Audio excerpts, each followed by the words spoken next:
All right, we need to talk numbers.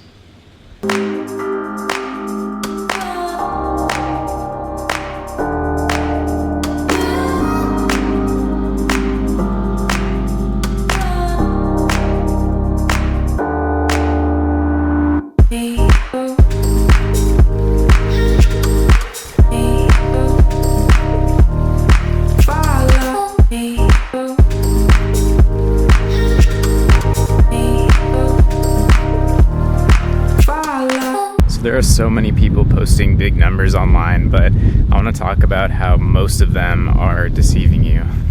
So what I'm talking about should be really obvious.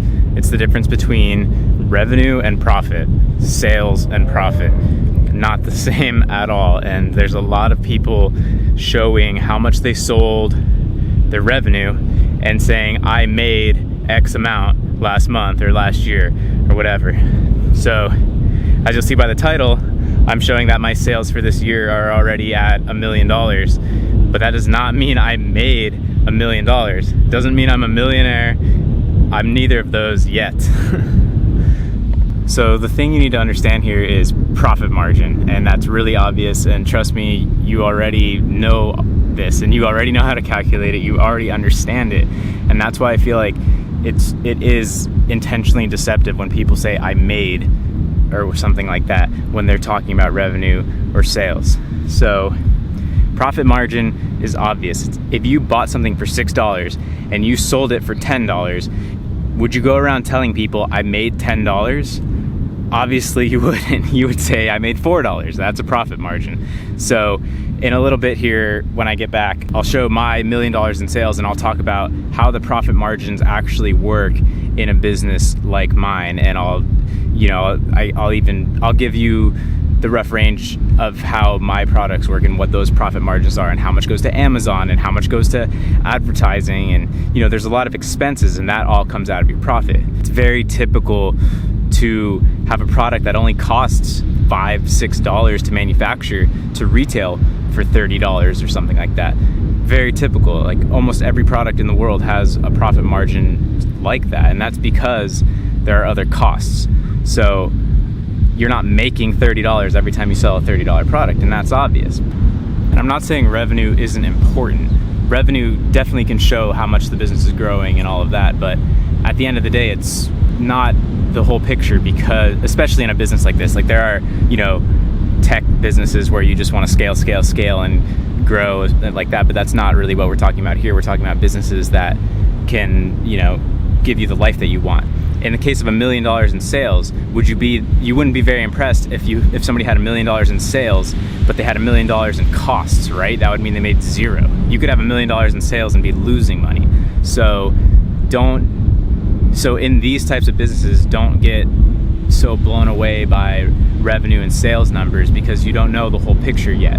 So if somebody's saying I made 100K and they have a screenshot of 100K in sales, that is like a huge red flag to me, that this person is just trying to impress you and probably sell you something.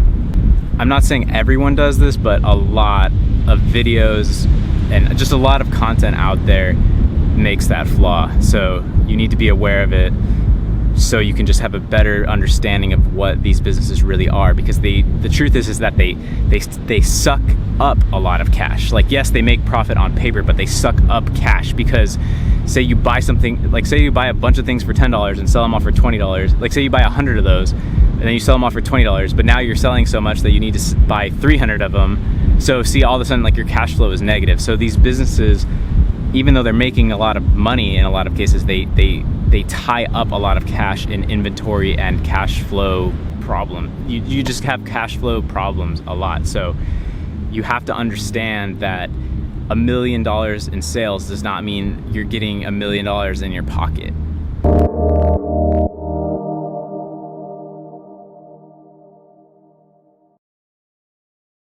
So I've been using this new MacBook Pro Touch Bar I just picked up. I really like it so far. I know there were a lot of complaints about this thing when it came out, but I needed a new one and I just picked it up real quick, and I like it. It feels really nice. I still need to figure out a dongle situation If anyone knows what like the best solution for that is, let me know. I still use a card reader for this camera and USB for other stuff. That would be awesome if anybody knows what the best one is. All right, I'm logging in to my Amazon so you can see my actual sales numbers. Let's take a look. Here we are in my Amazon account. Today you can see it updated at $140, $2,700. Yesterday, $5,000. Same day last week, $5,700. Same day last year, $2,800. Again, so like I said, did I make $5,000 yesterday? I think you understand. So as you saw in the title, I said my year was $1 million. So I'm going up here in the sales dashboard. You get here through reports, business reports. That's how I got to this screen. And then you sort by date, today, year to date, apply. Boom. I underestimated. I'm already at $1,016,000. But I'm not a millionaire. And I don't have $1 million in my bank account or anything. So I'm super into all this wacky health stuff, and I'm about to take this, which is an extract of chaga mushroom. Super powerful antioxidant. Interesting. So I'm going to run you through an example so you can see how the profit margins actually break down in a physical product. This is like, I'm just sort of making up some round numbers, but this is really realistic, and I have products that are almost exactly a motorcycle and now a helicopter.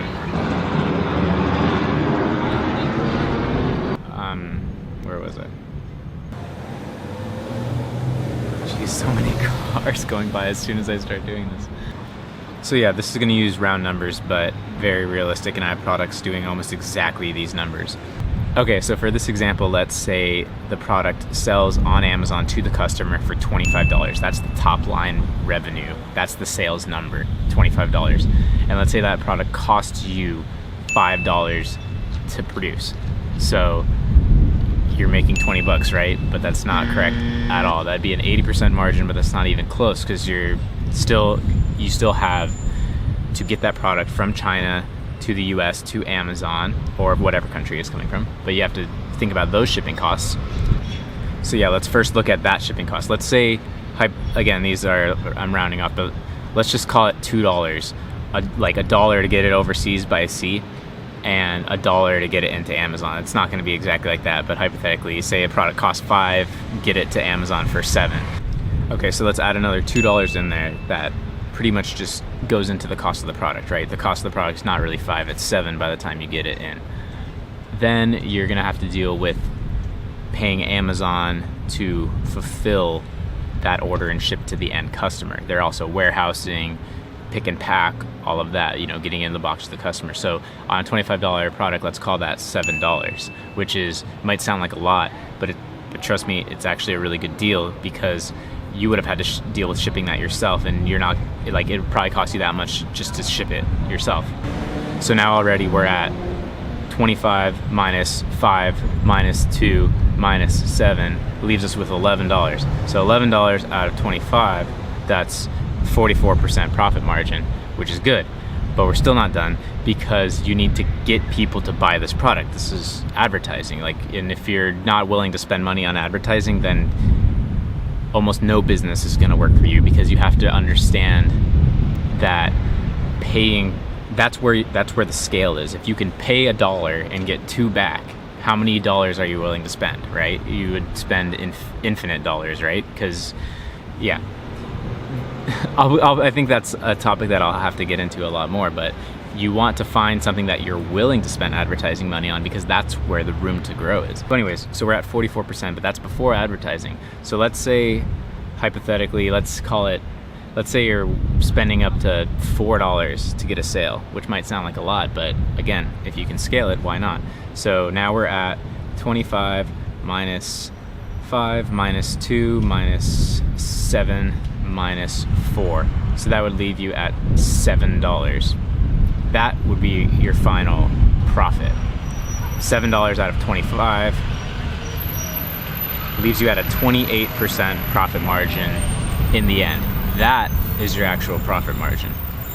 So, and again, these numbers aren't exact. I think my average lately has been more closer to 20% just because I'm trying to push more volume out there.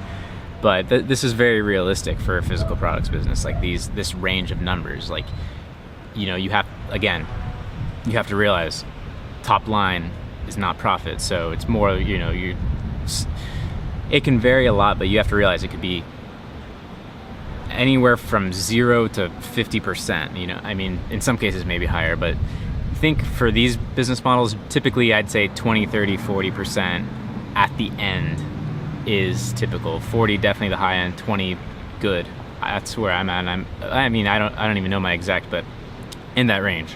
And I'll probably make another video about this, but in 2016 my total sales were 1.22 million and my end profit was 245,000. So that is, yeah, so that's a 20% profit margin, but like it's 245,000, right? And like I was just saying, I'm willing to spend a lot on ads because I want to grow. I don't want to just, you know, sit on a little bit of income. I want to grow. So I invest, I push. And that's what I suggest you to do. Like, you know, think a little longer term, think a little bigger. But yeah, so just to recap, $25 sale price, say $5 cost, $2 shipping from overseas into Amazon or however you're doing it. Let's say $7 for Amazon's fulfillment and handling, and $4 at, you know, I mean, again, that's could totally vary. On some products you might have to spend so much on advertising you can never even make money, and on others you might not hardly have to advertise at all. So that part varies a lot, but yeah, I think that those are really realistic numbers for a physical products business. So last thing on this revenue versus profit rant. As business owners, like me with other people who have similar businesses, it's totally normal to say like, my business did 200K last month or whatever, because we know what it means. We're not misled by that, right?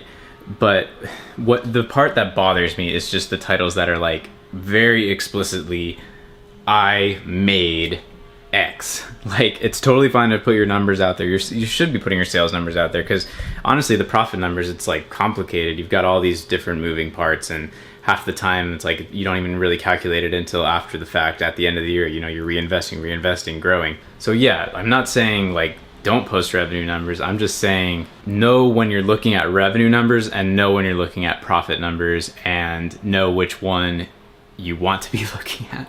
All right, now I'm just getting some work done, so I guess I'll kind of give some updates on like stuff I'm working on.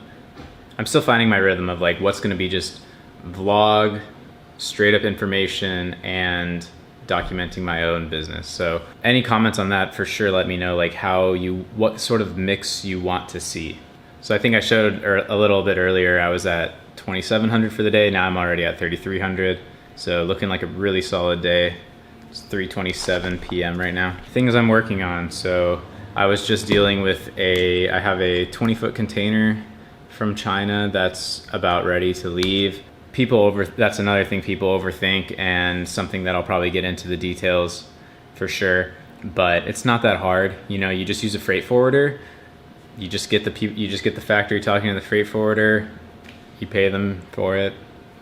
It's not that complicated. I don't know. It seems complicated. I remember before I figured out sea shipping, I thought it was like the most complicated thing ever, but it's really easy. Well, it's not easy. It's just that you're not the one that does it. Like, it's not your job. You're not like, you know, sailing the ship or whatever, or dealing with customs. There's companies for that.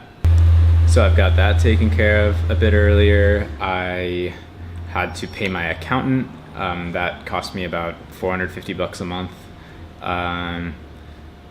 Did a few other little random tasks that popped up, like a little payment related to one of my trademarks that I have. That's finally completed filing. Took a really long time. And the main thing I'm working on literally right now is reorders for Q4, meaning, you know, Christmas season. This is really crunch time. Got to make sure the manufacturers get everything to you on time. I'm currently adding some last minute new products, which is a stretch. Product research is for sure going to have to be one of the big topics that I sort of teach. I can already see it's the one where like everyone's asking a ton of questions. Once you're established though, and you have a niche and you have a brand and you have like a sort of thing going on, it should be very easy, because you need to expand in ways that make sense, in my opinion. There's sort of like two schools of this. It's like, one is just like pick random opportunities and just throw out, you know, just one piece of like one kitchen item and one like, you know, supplement and one like baby thing. And like what I do like, sometimes I'm opportunistic. I'm not saying to never be opportunistic, but once you have like a sort of base of maybe a few products, your best option is to sell to those same people. It's like if you're already buying something, what are the accessories? What is that bought with? Amazon literally shows you that, the frequently bought together. It shows you what customers who buy this are also buying. Well, guess what? The easiest product for you to add is that product, because you already have those customers buying from you and looking at you. So if you can offer that A plus B product and just offer both, it's going to be really easy for you to take traction off of your initial product and roll it into that next one. So expand into products that tie in with your existing products, and you'll have a really easy time. Right now, I just confirmed an order for just a small product. It's literally an accessory for one of my other products. It's just cheap. It's not a big thing. It's nothing that's going to make me rich, but it's so easy to do that. It's like they're already buying this one, you know, if say they're buying this $25 product and a lot of them buy this $8 to $12 accessory, that's typically lower price point than I would ever recommend, by the way. But in the case of it being an accessory, a ton of people that buy that $25 product are going to go ahead and add that $8 or $10 product to it. So it just increased your order value. So that's worth doing. And so I'm doing like a little thing like that right now. I'm also, the other place to look for new products is your existing manufacturers. Like you are, like say you're already working with this, it's like literally ask them, what other products do you have? So I have sort of my second tier brand. I have a handful of brands, but like one is like the bulk, one is like smaller. There's a few.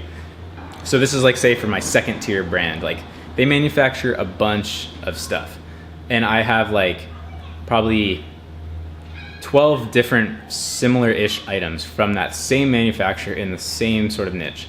So all the time I'm just like, hey, what else do you have? Like, can you make this little slightly different thing? Can you make this other thing out of the same material or something like that? So I'll just throw in a few more of those products. Why not? I mean, it's like so much easier than like starting from scratch, right? The hardest part is finding that initial niche. So if you have a niche and it's working, expand that as much as you can. Increase sales on that, go to related product, go to other products from that manufacturer that might be related but not completely like related as if they buy them together, but it's still the same industry, you're familiar with it, you can get some crossover, and you have experience with that manufacturer already built up. So that is where I think a lot of Amazon sellers are leaving money on the table. Look at what's already working for you and expand from there. Again, this is a topic I plan to go deep on for sure. So I'm just kind of throwing this out there for now, and hopefully we can get some questions going and I can sort of see like what the holdups are. All right, so if you haven't seen the episode of Gary Vee, definitely go watch that one. Thanks so much to all of you that are watching since the very start of this thing, and all of your comments and support. It's been super awesome. And if you're interested in these topics, definitely hit subscribe, because I have a long way to go of getting into this stuff.